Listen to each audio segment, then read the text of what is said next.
This is the Bigger Pockets Podcast, show 386, part 1 of 2. You're listening to Bigger Pockets Radio, simplifying real estate for investors large and small. If you're here looking to learn about real estate investing without all the hype, you're in the right place. Stay tuned and be sure to join the millions of others who have benefited from BiggerPockets.com, your home for real estate investing online. What's going on, everyone? It's Brandon Turner, host of the Bigger Pockets Podcast, here with another amazing episode that we're going to talk about a ton of cool stuff with my friend, Mr. David Green. What's up, David Green? I've been pretty good, man. You're still working at home, I see, because your video looks like garbage. Yes, it does. Just a plain wall behind me. For a while, we had my couch and my TV, and now it's a plain wall. I can't go to the office, so that part's tough. But there's a lot of tough things going around right now. So all things considered, I have nothing I can complain about. Yeah.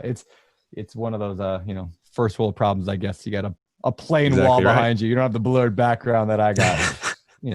Well, I would hate to compete with you for aesthetic things, right? Like I have to let you beat me at one thing. And if it's going to be looks, I'm okay with you dominating there. Speaking of people who are dominating, we have a great guest today. Marcus Maloney has put himself together a nice little business. Yeah, I'm learning from the best. That's good. Yes, Marcus Maloney.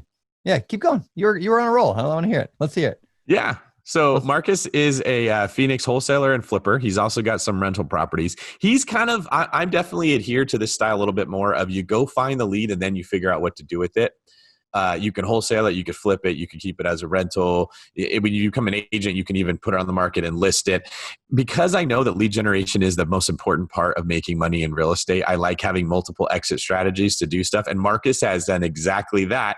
And he shares some really good advice for not only how to get the leads and then dispo them, but how to use other people's money while you're doing it. He talks about going from like a bad drug, he was like a bad drug dealer, he says, to getting started with like $200. Like he had $200 when he started, guys. So like if Marcus can do this thing, you can do this thing. It's awesome. He talks a lot about virtual deal making as well, like how to do this long distance, which is kind of cool. We talk a lot about performance coaching and how it's kind of helped all of us get to the next level. And like Marcus is just like a cool dude. Like he drives a Harley. Like he's just a cool dude. And by the way, this was recorded pre-COVID.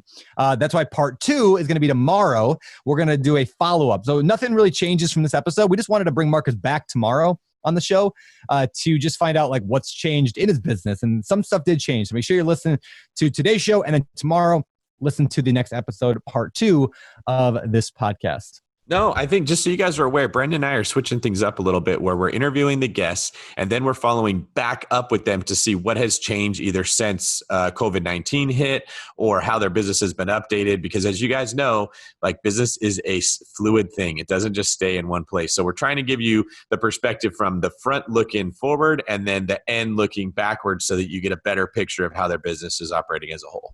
Yeah, that's exactly it. So anyway, that's cool. Let's get on to today's quick tip. Today's quick tip. If you guys want to know about different companies that are in the real estate world, like different mortgage companies or maybe property management software or whatever, there's a lot of business out there and you want like a nice like review about like how that company actually is, BiggerPockets actually now has a review site as part of BiggerPockets, just because we want to help you guys out, be able to look for the good guys and the bad guys, or from the bad guys. So go to BiggerPockets.com/reviews. Very simple. BiggerPockets.com/reviews. Learn more about things like SunTrust Mortgage, Wells Fargo, Guild Mortgage, Buildium, Released, Rent Manager, Quicken, Cozy, and a whole lot more. You can learn about a bunch of reviews of those different companies. So check it out, BiggerPockets.com/reviews. Yeah, I guess that's all I got. So let's get to today's episode with Marcus Maloney. All right, Marcus, welcome to the Bigger Pockets podcast, man. Good to have you here.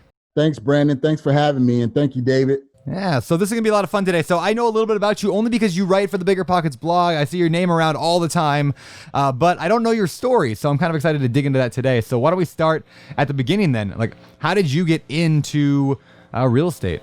Well, I'll go back a little bit, Brandon. First of all, just letting you know, I grew up about 60 miles south of Chicago on a farm. And my grandfather and my mother, what we had to do in order to get school clothes for the next school year was, we would go to an auction, we'd buy a small little piglet, and we would have to feed that piglet over the summer, make them as fat as possible, take them back to the auction for the fall and see what kind of profits we make. And that's how we got our school clothes. So I learned very early how to be entrepreneurial.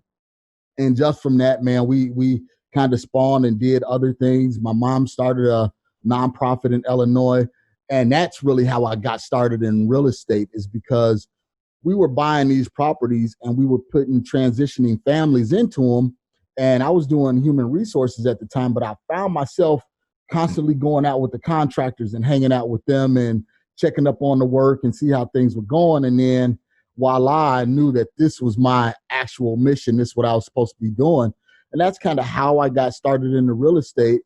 But took a back seat because my brother, who's 4 years older than me, he went to college, and everybody was like, well, Mark, you need to be like Mike. You need to go to school. You need to go to college. You need to get a degree. What are you doing? You're just bumming around. So, I fell to the peer pressure and went and got a college degree, got a master's degree, and not doing anything with it, So I found my own path, moved to Phoenix. And when I moved to Phoenix, I was promised a job. But once I got out here, they rescinded the offer. So I had me, my family, we moved, 1,500 miles away.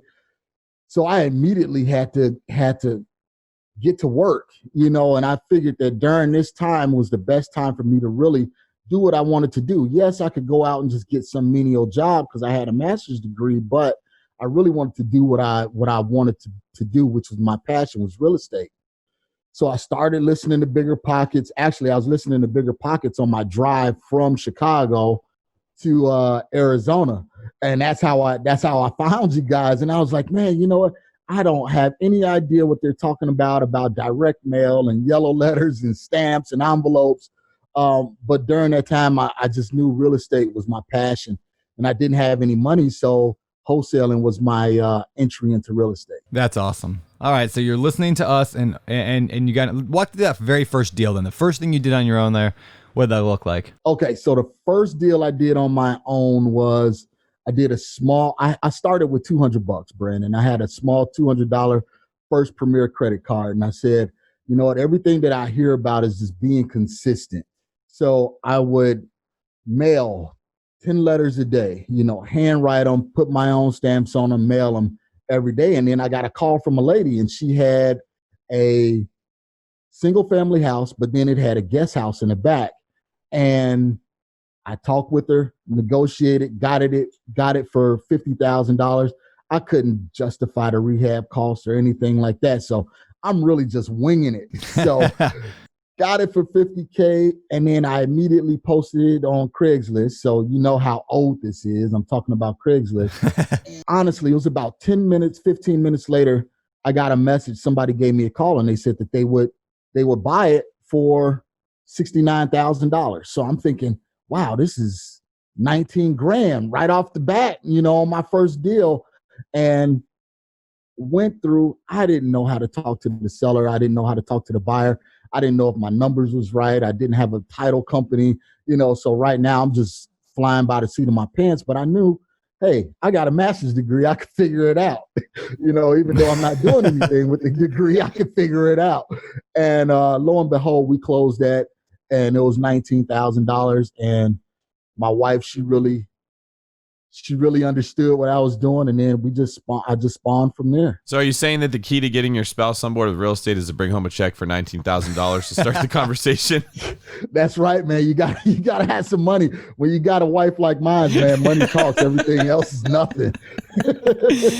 I like that. But it actually, it's a joke, but if you think about it, somebody was asking me, how do you get people to believe in the power of real estate when they're naysayers? Like, David, how did you get people to believe in you?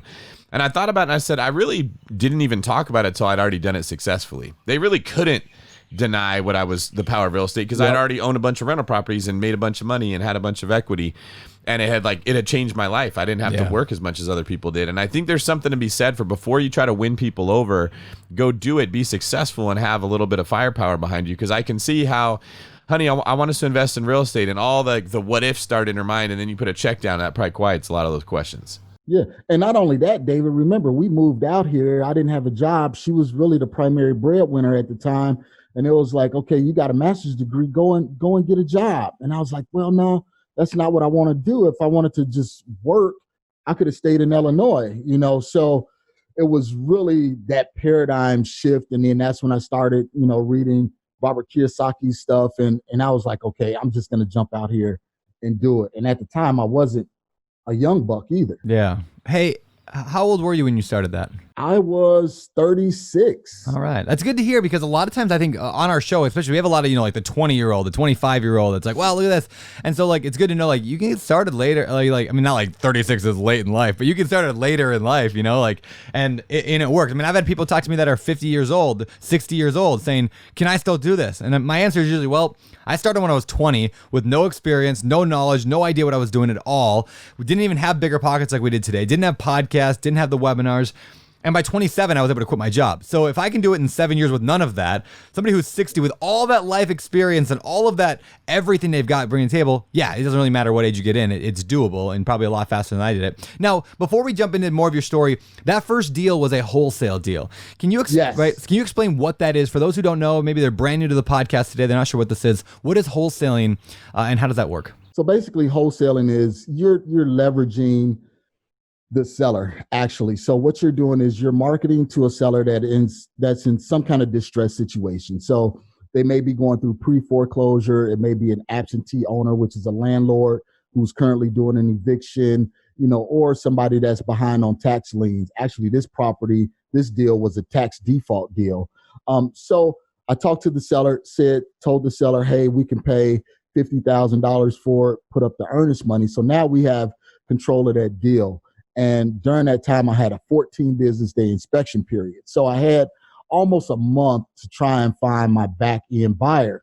So with that being said, that's when I posted a property on Craigslist, had someone to give me a call, and now I just matched the buyer and the seller together. I had the spread in the middle, which was the assignment agreement. And then we went to the closing table and I got the $19,000. The seller was able to sell the property and the buyer was able to get a good deal. Yeah, that's good. That wholesaling is a fascinating concept, because there's wholesaling in almost any industry, right? You can go to China and buy toilets for $12 and then sell them to Home Depot for $40, and Home Depot sells them to you for, $100.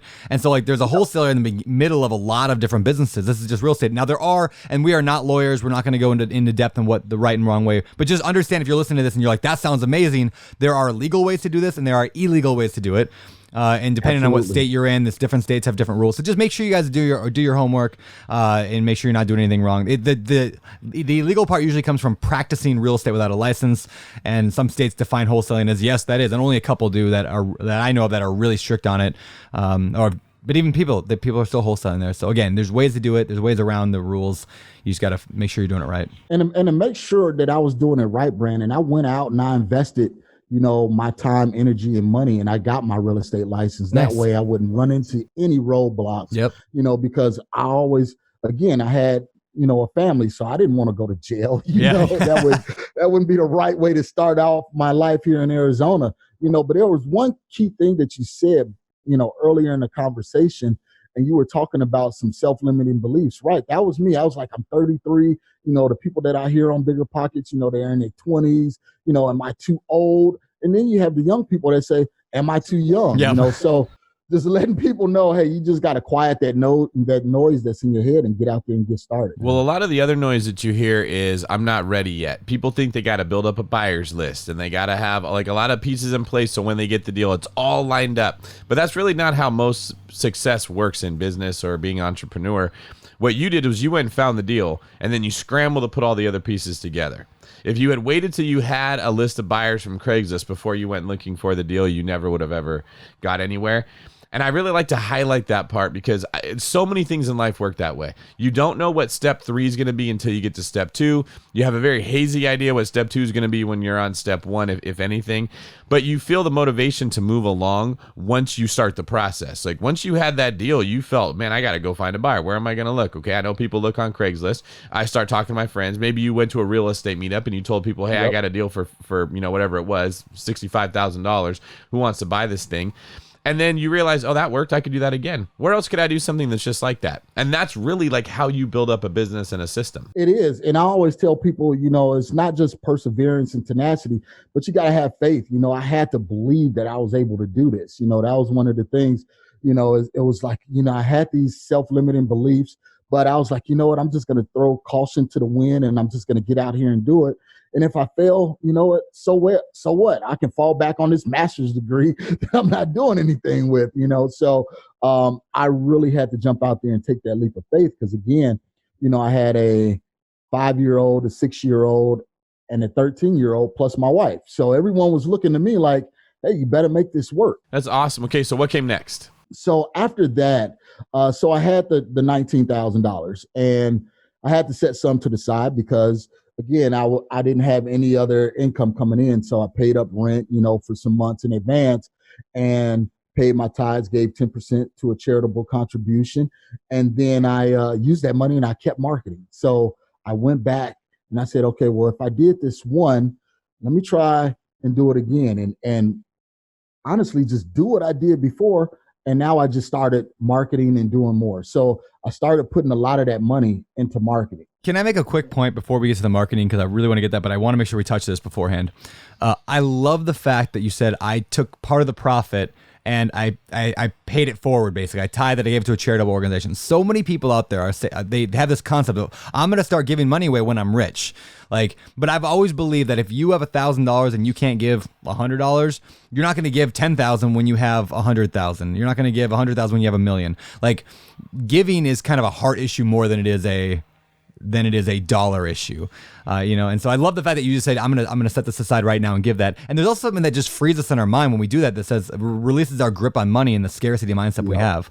That's very cool. And that was actually one of the reasons why I did it, Brandon, is because part of my backstory, which I didn't tell, was, I sold drugs but I was very unsuccessful. I was the worst drug dealer there was. And that was because of my conscience, and, I knew the terrible effects that was having, but I was making this money and I wasn't really doing anything with it. And then I went through a period of being completely dead broke, and I'm a firm believer in Jesus Christ. And it always talks about, tithing and paying it forward. So I said, you know what, let me just try this, and see what happens. And then when I started tithing faithfully, it's like those seeds just start materializing, and I started finding other deals coming from everywhere, and started networking with the right people, and then my business just started blooming. Yeah, there's this great study, and I'm going to kind of butcher it now, but basically there's this guy who did the study showing two identical families. One just gives an extra $100 a year versus the other one. And everything was the same about them. Everything was the same about the two families in this study. Yet the family who gave the extra $100 made an extra $300 and some a year, actually earned more. So there's something about the act of giving that actually makes people earn more, which is crazy. But pretty much every religion, every faith out there has some kind of thing about that. When you give, you get back. And I'm not saying you go and get $100 today and you're automatically going to get $300 tomorrow. But there's something in here that we're programmed to release our hold on money and to be less greedy, and it comes back to us. So that's neat. And you're absolutely right, Brandon. Absolutely right. And money is currency, so it has to continuously flow. And if it don't flow, then you'll lose it.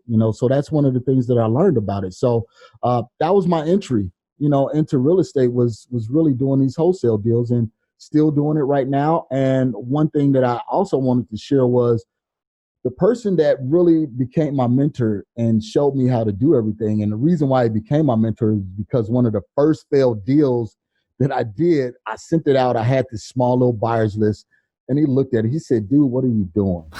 He said, you're sending out a property that's at retail price trying to get a wholesale deal on it, and he, at the time, he called me in and he was like, look, sit down. Let's talk. Let me show you how to do this. And I started working with him. So I started getting that education, and that education really helped me build that confidence. And now that person that I was working with, that was my understudy. Now we're virtually wholesaling, and he's a partner of mine. That's cool. That's awesome, man. All right. So you took that money, you paid your tithe, you probably paid some taxes on that. You dumped it into marketing to generate more deals. And so now you've got a marketing machine happening. What kind of marketing were you sticking with? What do you do let's go. What were you doing and what are you doing today to generate leads? I was doing direct mail then. Okay. Strictly direct mail. And now I'm doing direct mail. Plus I'm doing some cold calling and some text messaging. But still, the majority of my leads come from direct mail. What have you found has been what's worked well? Because I know different things work in different areas for different people for different reasons. What has worked well for you in direct mail?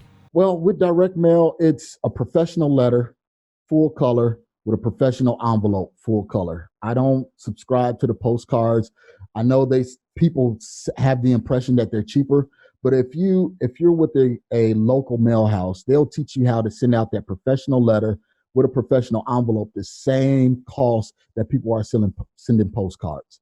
So when they get that professional letter, they're looking at this is a legit business versus someone sending a handwritten letter or something like that. Not to say that those don't work, but we've just been having a higher open rate and response rate with the professional letter. That's awesome to hear. Yeah, because you'll find people who swear the opposite works for them, and something different. And that's why you don't know until you start doing it and start trying it. But I love the fact that like you just did it. You took the money, you dumped it back into it. It started producing leads, and it's still working today. So that's awesome. Let's get a like kind of this is the question David usually asks, but like overarching view of your investments today. Like what all do you do? Are you doing any rentals? Are you doing any flips? Or just wholesaling? Wholesaling was my entry. Got into that, and then I started taking some of the money that I was making from the wholesale, and I knew that I needed passive income. Because if I don't close a deal or don't close 2 deals, then what am I going to do? I'm back to zero. I took that money and I paid off some debts, got my credit together, and then I started buying some rentals. I was buying some rentals back in the Midwest, $30,000, $40,000, $50,000 rentals, and they were turning, bringing me $750, gross, which was about, $400 or $500 net. And I just started building on that and building those. That way, if I come to a point where I don't close a wholesale transaction, I still have, $4,000, $5,000 coming in a month.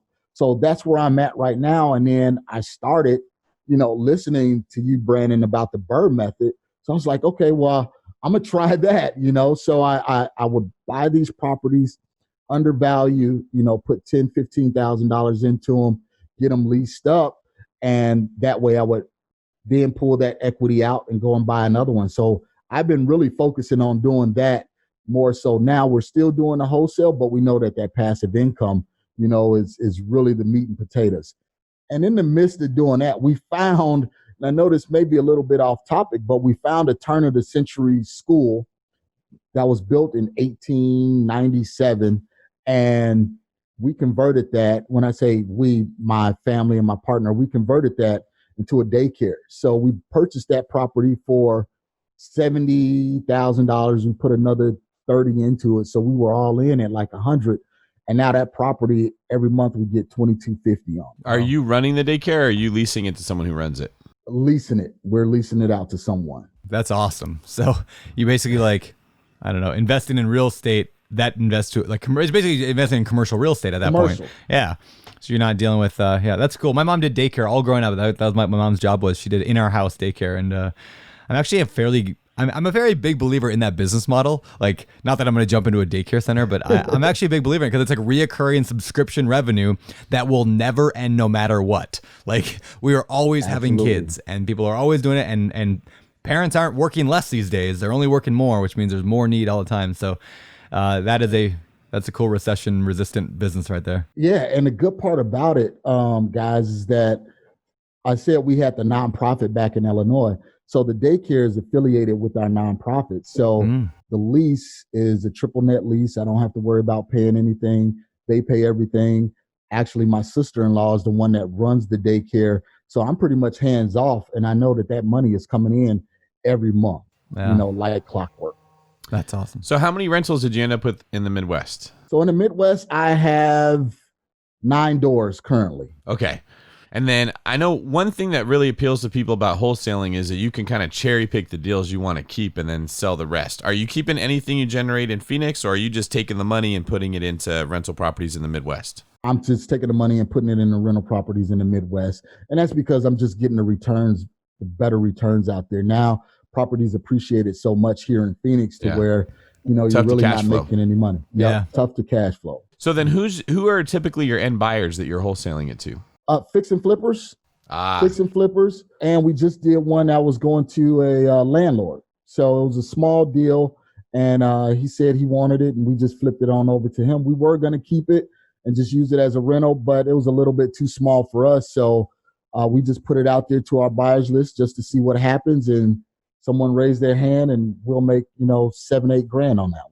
So tell me a little bit about what your business looks like. How many people do you have answering the phone? How many phone calls are coming in? How do you filter from a lead that calls and says, I got your mail, to I'm closing on this deal? Okay, so basically we have 3 acquisitions managers, and then we have 1 field guy that's running out, going to the property. So the acquisition managers, they do everything from the intake all the way to closing. So they're scheduling everything, negotiating everything, and they're making sure we get to the goal line, with it. Yeah. So what we do is how we decide on which ones we're going to keep, because we do fix and flip also. So we just look at the margins. If the margins are real thin and we're like, okay, well, it's not in the area that we want to be in, or it doesn't fit our model, then that's one that we'll wholesale out. If it's one that we look at and we say, like, I just did one, well, I'll save that for the deep dive. Yeah. Deep. That's how we make our decision. We look at them, and we have some core areas in the Midwest that we invest in. And if it's within that core areas and the numbers work for us, then we'll either fix and flip it or we'll hold on to it. If not, then we'll just wholesale it out. Hey, I have a question on that. I love the idea of having an acquisition manager or acquisition managers. Can you explain, like, how do you find a good acquisitions manager? How are you paying them? Is it a salary? Is it commission based? Anything you can go on that would help me, I know. Sure. So actually, I found the majority of my acquisitions managers through BiggerPockets. Nice. And the reason being is because I blog, and I blog on the site, and then people started contacting me. Hey, man, I'm trying to get started. I'm trying to learn. And then I knew this particular area that we wanted to be in. So the people that were in that area, I would vet them. I would fly out sometime, and we would do a Zoom call and conference and vet them. And then we would just let them start doing some call intakes and we would record the calls and see how good they are. And then we just started hiring them. And then we give them 15% on each deal, that close. So from lead intake to closing table, they close out the deal, they get 15%. And then if we do a flip, then they hold, they have to be patient until the property closes. Then they get 15% of the profit. That's awesome. So here's what I want to say. Everybody out there listening to this, I'm like, from 2 sides, right? There are people out there that have a good business going right now, but need to scale larger or need to reduce their hours they're spending in their business and work on their business, not in it. So like, you can find these people all around, like, start networking. You don't have to even necessarily have a blog, though that definitely helps, is writing and putting content out there. But even just attending local BiggerPockets meetups, chatting with people, having those conversations, you can find young, eager, excited, not always young, but usually younger, eager, excited people. And if you're that eager, excited real estate, like, up and coming, like, what a great opportunity to learn from somebody who's been there, who's doing it, and to make some money on the side. I mean, I know, like, yeah, it's such a phenomenal win-win. And that's how I got started, Brandon. I mean, I started bird dogging. So I would just go out and try and find these deals, and in the midst of doing that, I was finding contractors. I was finding other wholesalers. I was finding buyers. I was just creating this pool of people that I knew eventually in the future that I would end up doing some business with. And that's why I want to tell people, you have to be patient. It don't happen overnight. You got to start building these processes and building rapport with these people, and you'll find yourself in amazing positions and find an amazing deal. That's cool. Marcus, I want to ask you, for the people who come to you and say, hey, I really want to learn wholesaling. Can I come work in your company? I'll do whatever it takes, because there's a lot of that goes around. People that say they do whatever it takes. What do you find are the key traits that lead to someone being successful in the role of an acquisition manager? One of the things that they have to be tenacious. They can't give up easily. And I know that sounds so simplistic, but you just don't know how many people that we talk to and they say, hey, I want to do this. And I say, okay, well, go and do these 3 things. Very simple things. Go and do these 3 things. I'll call you back in a week or 2 or the next month and see what you did. A lot of times they don't even do it, but they want to be Instagram millionaires and they want to be Facebook stars, but they're not going out there and putting in the work. So guys, you're listening. You just have to put in the work. You have to sacrifice. Turn the TV off, get off Instagram, stop chatting, and get out there and hit the streets and start trying to find some deals. And those people will take you seriously. And that's the reason why I was able to find great mentors, is because I was out there making the mistakes. I was beating the streets. I was at the meetups saying, hey, I don't understand this. I got this deal that's at retail, and everybody was like, this guy don't know what he's doing. But I was willing to look foolish, at a later age. I wasn't too older, but I was able to get out there and be vulnerable. Now, what about how much did your personality change from the guy who was on the phone trying to talk to a seller directly to the person who actually like went in there, has the conversation, closes it, gets a contract signed, and puts it down the pipeline? Same person. Did you learn skills like verbal skills with how to talk to people, or like? Yeah, you just got to kind of have that voice inflection. You have to mimic the seller. You have to be patient. I'll give you an example. I had a seller in Chicago. I'm here in Arizona, and I had to vet them. I did actually handheld this one myself, because every now and then I like to get on the phone and I like to show my acquisition managers, hey, I still got this, So got on the phone with him. I never met him. We only spoke over the phone. I was able to walk him all the way through. And at the end of the day, he put returned the contract back to me in the mail. So I'll take some time to tell you this. This is what I did. So I vetted him over the phone, ran my comps over the phone, called him back, and I said, hey, Mr. Seller, this is what we can offer you for the property. He agreed. However, he was not tech savvy. He was older. So I had to put that contract in the mail, overnight it to him. And then I stayed on the phone for like an hour and a half going through the contract line by line for him so he can understand the contract. He put the contract back in the mail. I received it. I then had to call him back, confirm, hey, Mr. Seller, I received the contract. Thank you. Next step of the way is I'm going to sign everything, send it off to our attorney. Attorney will send it off to our escrow company. We'll open escrow. You will be in contact with our attorney. So it's basically, you have to know the different personalities, David, that you're talking to on the phone. Some people you have to hold their hand and walk them all the way through. Others, they just want to know what's the top dollar you can give me. If it don't work for them, okay, fine, so be it. We'll put you in our follow-up system and give you a call, down the road. But again, it takes patience. You have to know who you're talking with. You can't be afraid to get on the phone. But to answer your question, David, when I first started this, I hated talking on the phone. You can ask my wife. She's like, you never talk on the phone, but when someone calls about a lead, oh, you're ready to jump on the phone. I said, well, you better be glad I'm ready to jump on the phone, because those $19,000 checks, make you very happy. That's so funny. I say that to the agents on my team when a lead comes in and they don't want to take the call, and I'll say, why? Like, well, I was eating lunch. Yeah. And I'll say, okay, what were you eating? I was eating a sandwich. And I'll say, that was a $900,000 buyer. That was, you just walked away from $23,500 commission. Like, was that a $23,000 sandwich that you were eating, right? But my mind has tweaked to learn to look at things that way. And it kind of ties into what I was hoping you'd say, and you absolutely did.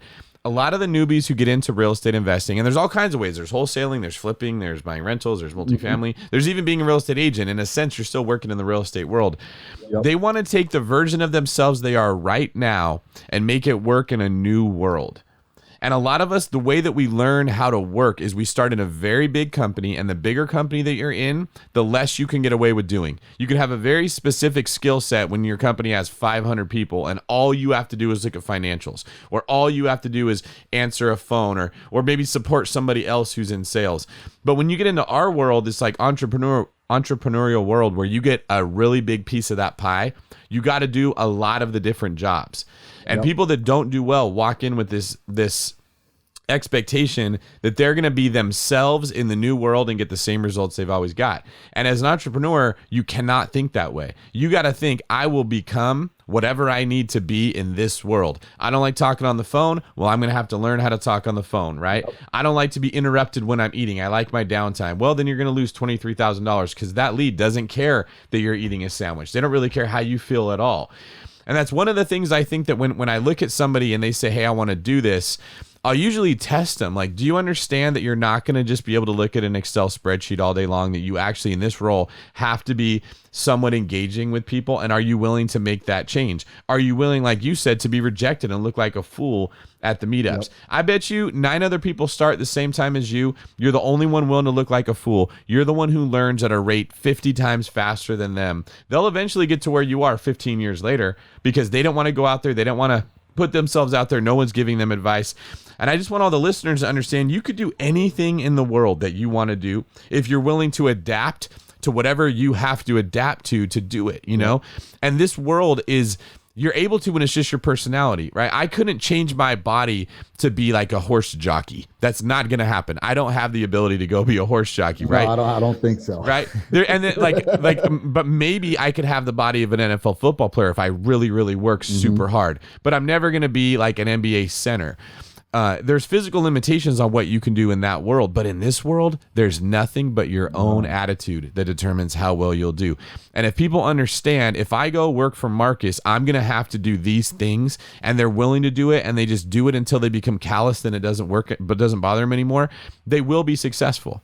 You've created an environment where the phone is ringing and people have houses they want to sell. You've got leads. That's what a business needs, right? You need people that can convert those leads. And every business has something like that. They all have a position that if you're willing to adapt and change yourself and become tenacious, not worry about rejection, get comfortable using a spreadsheet, whatever it is that's holding you back, you can do well in that industry. You're absolutely right, David. And one of the things that I had to do to make sure I adapt was I had these daily confessions every day because, again, I wasn't the people person. I didn't go out. I didn't, talk to people. I was always just a thinker, strategize, and everything like that. And I have someone else to execute. So every morning I had to get up and I had to speak these confessions over myself. I am, a people person and things like that. And then I started to adapt and I started to become that person, and I know a lot of people think, all of this mindset stuff is, just a bunch of rah, rah, rah. But I mean, I'm proof that it absolutely works, because, there were some key things that I had to deal with, personally in order for me to get to where I am now. And I know that if I didn't deal with those things, I wouldn't be where I am. Brandon, would you agree that that's everyone we've ever seen that turned the corner being successful was exactly what Marcus said, is there was a part of their personality that had to change. Yeah. Some wound they experienced early in life that caused them to be a certain way that they had to let go of it. This is why I'm not a huge fan of like the guru who's like the, pay $40,000 for my coaching program, whatever, because that's not what they need. Like most people probably would be way better off with a therapist or or a performance coach. I have a performance coach. His name's Jason Dries. We've been working together for like 3 years. Every week he finds something that we talk about, or I find something in my personality that is stopping me from the next level. And it has nothing to do with real estate, but it has everything to do with my real estate success. And so, it's been, I guess, a huge thing for me is to figure out the mindset stuff first, or while I'm going through it, and change who I am, not just what I want, but who I am, which is going to get me what I want. And nobody wants to do that, but that's what it takes. My performance coach, his name is Phil Toll. He worked with Metallica. He works with NFL players, NFL coaches, movie stars, like musicians. He's super good. You can actually see he was on a documentary that Metallica made called Some Kind of Monster. It's that guy, yeah. And it is expensive, man. I have to pay thousands of dollars every month just for coaching. Right. But when you go pay for that $50,000 program, it's equivalent of saying, I'm going to pay $50,000 to get access to this gym that has any machine I would ever want to use. It has the best stuff in the world. Here's all of it. I'm going to give you everything that I've got. Here it is. And then you never use it. Yeah. Because it's hard and no one shows you how to use the machines and no one tells you what to expect and you don't know where to start and how to build up a skill here and then apply it there. You know what actually works is when you get a personal trainer. Yeah. And you get accountability and you get a person that, hey, I know you don't know how to use this machine. Let me walk you through it, right? That's what the coach is for your mindset. Yeah. They're going to actually help you change to become the version of you that you need to be successful. And I would posit to say 99% of people, like that high of a percentage, that's what's missing in their success, is they did not walk into it understanding I have to change me to get here. Yep. Agreed. Yep. And that's the key thing. And you have to look like where you're going. So if you want to have 50 units, you can't do the things to get one wholesale deal and think you're going to get 50 units. You have to start working on, okay, what do I need to do in order to get to 50 units? Who do I need to talk to? Who do I need to be around? I can't just stay in this little box of being a wholesaler. I have to adapt, and I have to put myself in uncomfortable positions in order to get to where I want to be. So, like you said, guys, performance coach is excellent. You got to have that. Yeah, it's huge. I'm curious, before we move on to like the deal deep dive and stuff, where do you see your business headed in the future? I mean, especially with the market being so toppy, like, are you changing your strategy, or where's the next few years for you?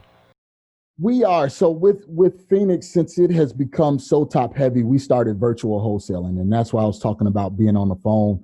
And I'm teaching our acquisitions people how to close people over the phone. I didn't believe that it was possible until I actually started doing it. And I'm like, wow, why do I need to go out there when I can actually do this, right over the phone? So now I'm training our people to do that, so we can not only wholesale here in Phoenix, but we're doing it in Chicago, and then we're going to be doing it other places in the Midwest. But I mean, my ultimate goal, is to own 50 units by the time I'm 50 and then spawn from there. So we're just using wholesaling as one step in order to get to where we're going, but we do have a strategic plan. And those who are with us right now that's wholesaling, we're encouraging them, to start looking at deals and go out and buy some things. That way, not only are they working, but they can start investing as well. There's a lot of people that think you can't do things over the phone, you can't do it virtually. I would say you can't do it as easily. You can't do it if you're not good. But if you're good enough, man, like every time I come to Hawaii with Brandon, I do listing presentations for real estate clients via Skype. And I come back with 2 or 3 listings every single time that I'm here. I actually make more money because I post all the stuff we're doing in Hawaii. I get people that now remember that I'm here and they want to talk about Hawaii. It turns into talking about selling their house. I give them a listing presentation over the thing, and I come back with a signed listing agreement and a listing ready for sale. I do all of it virtually. Now, that doesn't mean like it's the same. It's easier when you're in person. It totally is. Like riding a bike is easier with training wheels. But when you're good at riding a bike, you don't have to do it that way.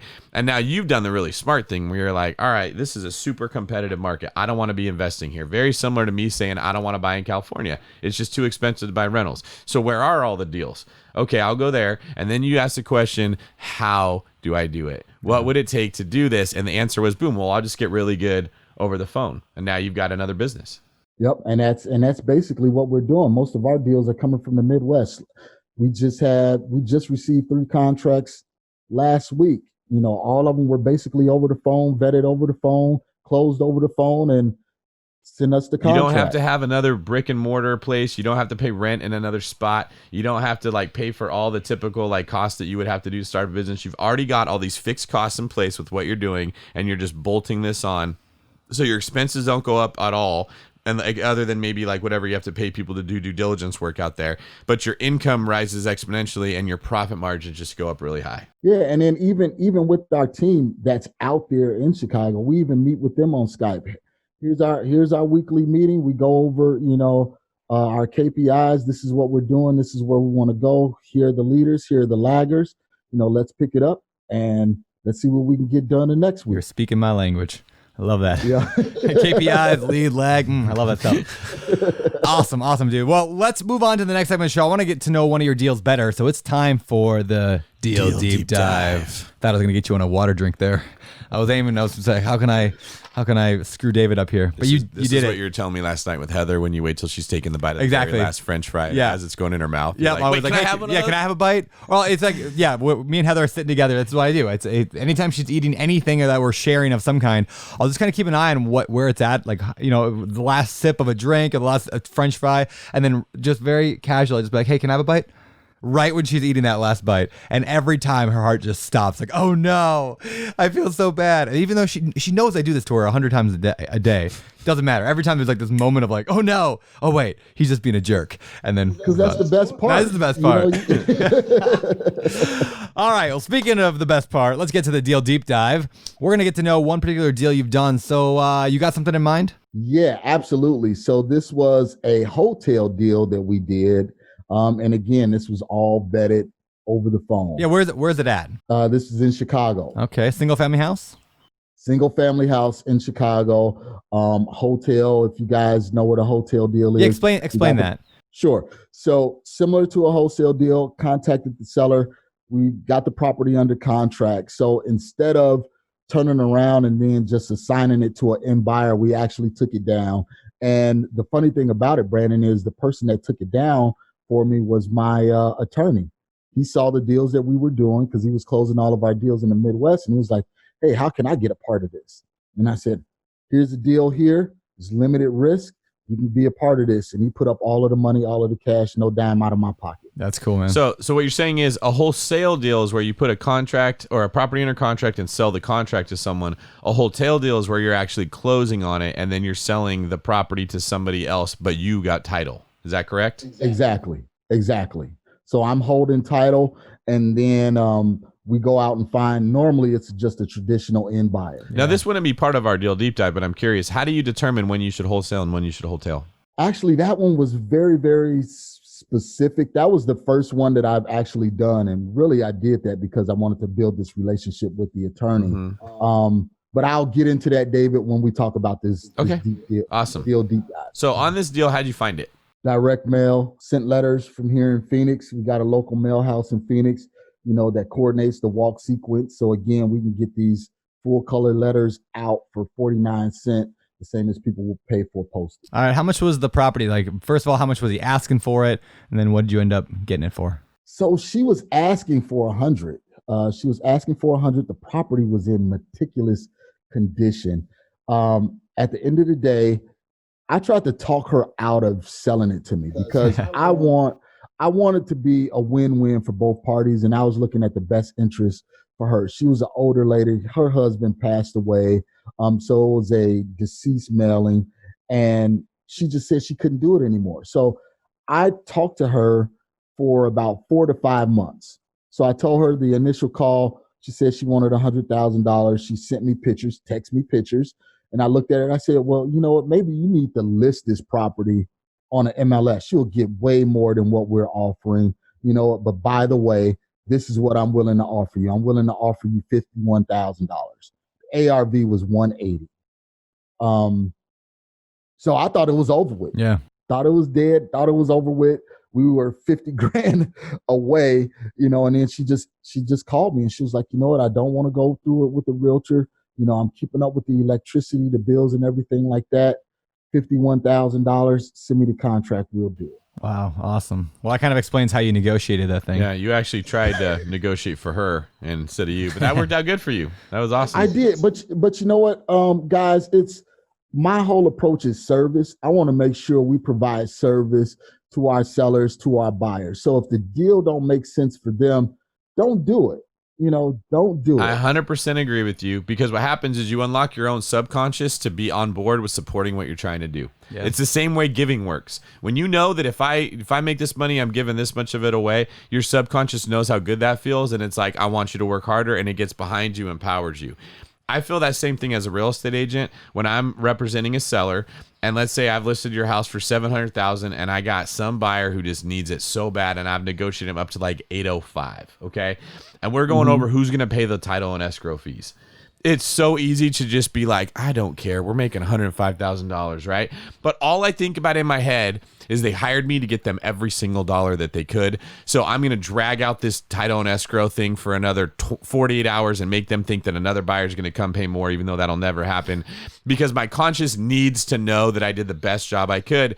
Because the next time I go on a listing appointment, if I didn't do that, there's a little voice that's like, no, you're not. You're not going to give it your best. You're just going to give it better than other people.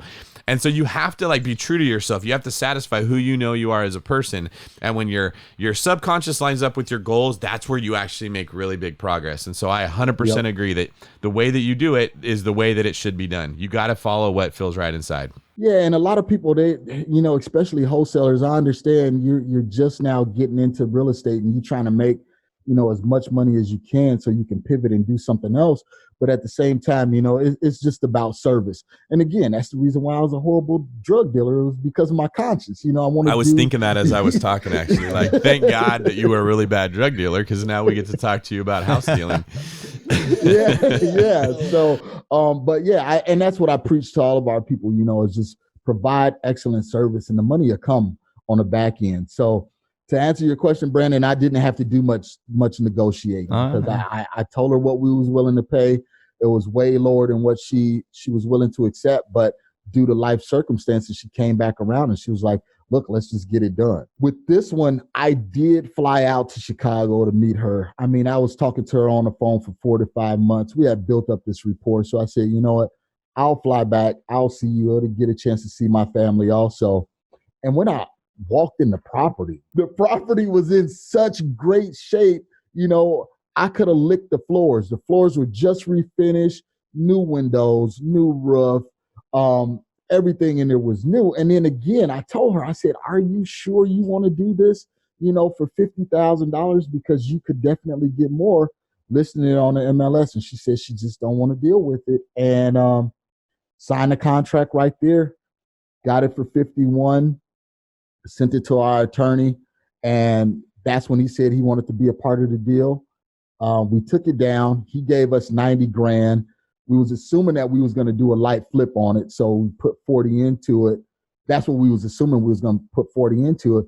But my partner said, hey, you know what? Let's just put it on the MLS and see what happens. So that's what we did, put it on the MLS. And literally within 72 hours, we had an offer for $150,000. Wow. 150? 150. We got it for 51.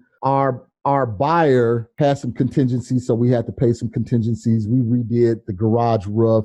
We updated some electrical. So we put about 15 into it. So we were all in at like 65, 66 and turned around and sold it for 151. That's awesome. All right. So what was the outcome at the end? So, you know, profit wise, what's that look like? 75K or something like that? Yep. So it was actually 60. And the reason why is because, the attorney took care of us. So I turned around, I took care of him, and we gave him 30% of the upside, which we didn't have to do.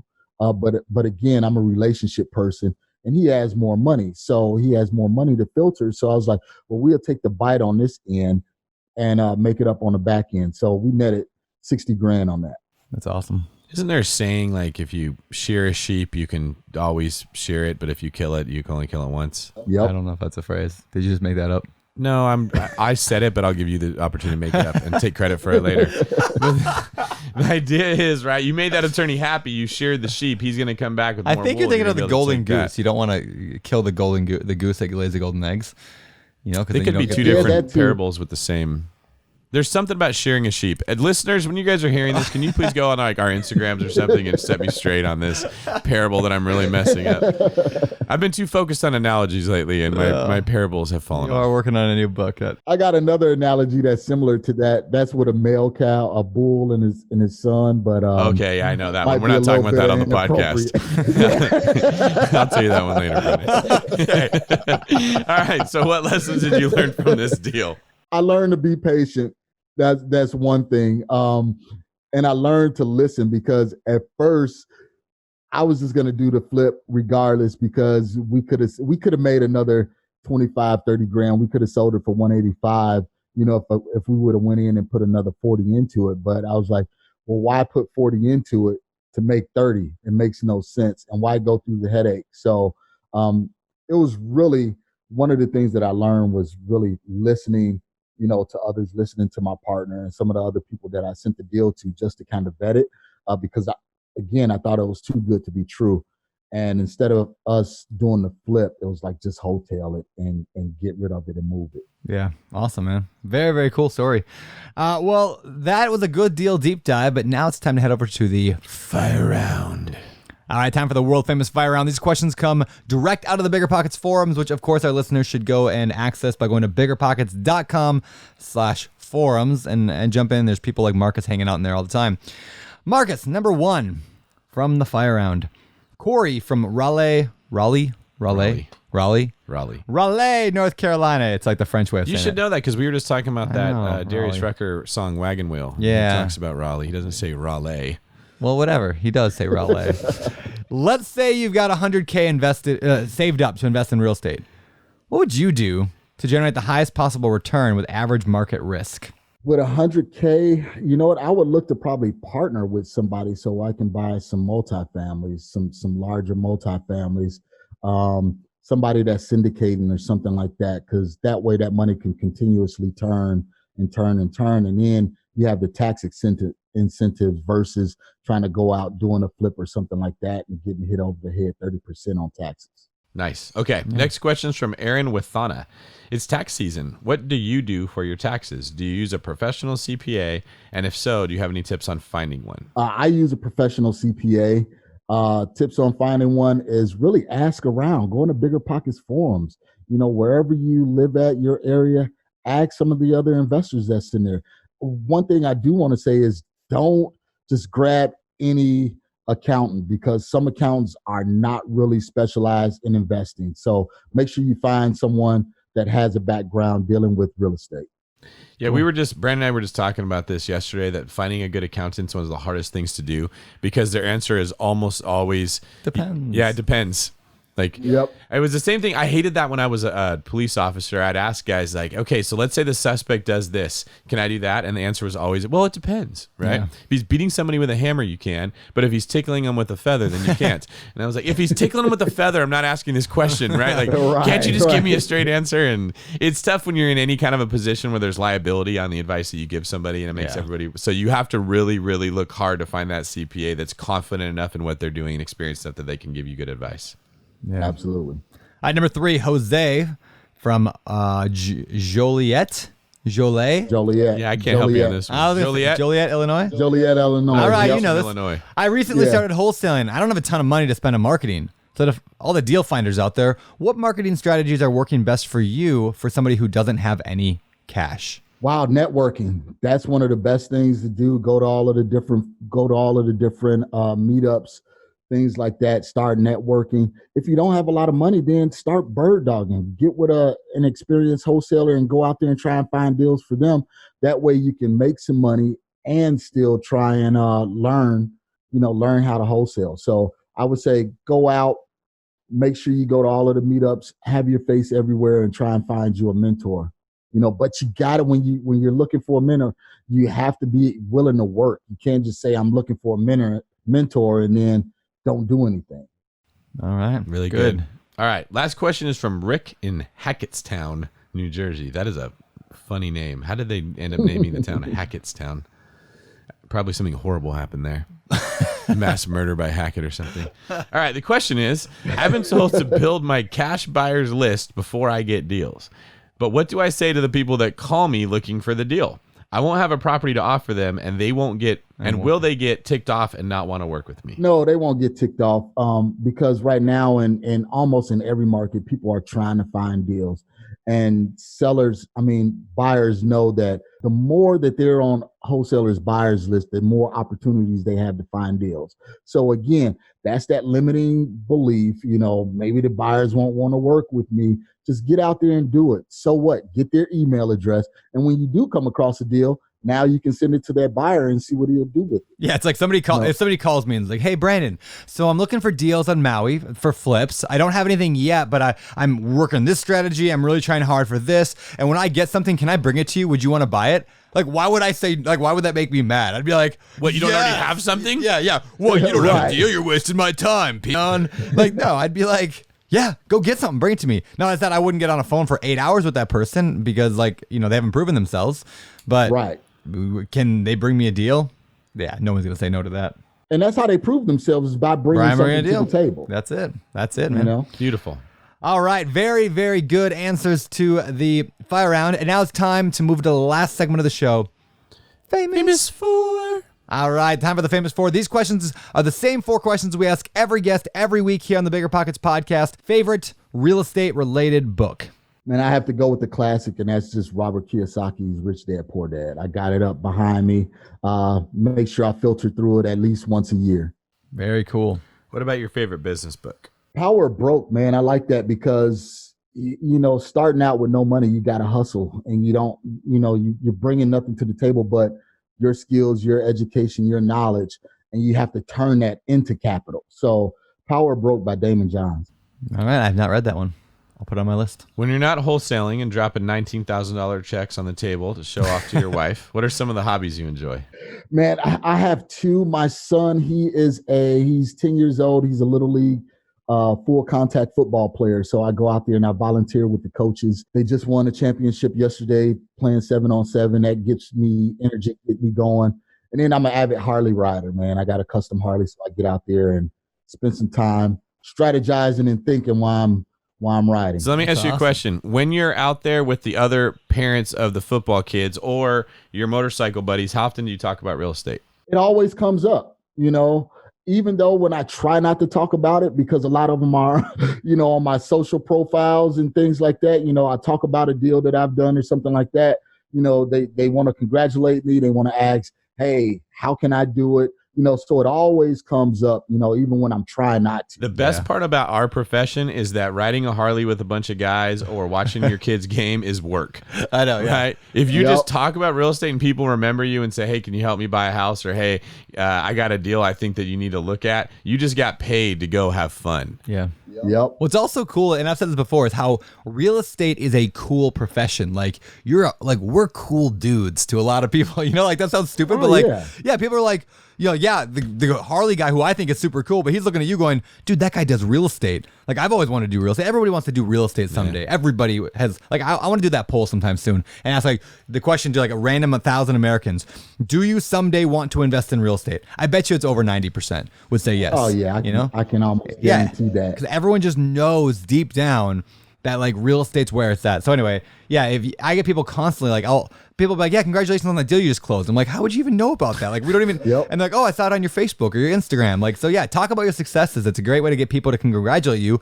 And then people want to be a part of success. Then they want to give you private money or they want to invest in your fund or whatever. I've picked up a lot of investors in our fund, Open Door Capital. A lot of them came from just my friends on Facebook who saw what we were doing. So yeah. Yeah, and then also, they always ask you, well, what do you do? Oh, I'm a real estate investor. Yeah. And then it just goes from there. I mean, when you say real estate investor, it's almost like you're a superhero, like you're wearing a cape. Well, they're hoping that you invite them on your yacht to go cruise the Mediterranean with, all the perks that come from real estate investing. Of course, yeah. I've yet to run into the yacht yet. Yeah, I'm getting there.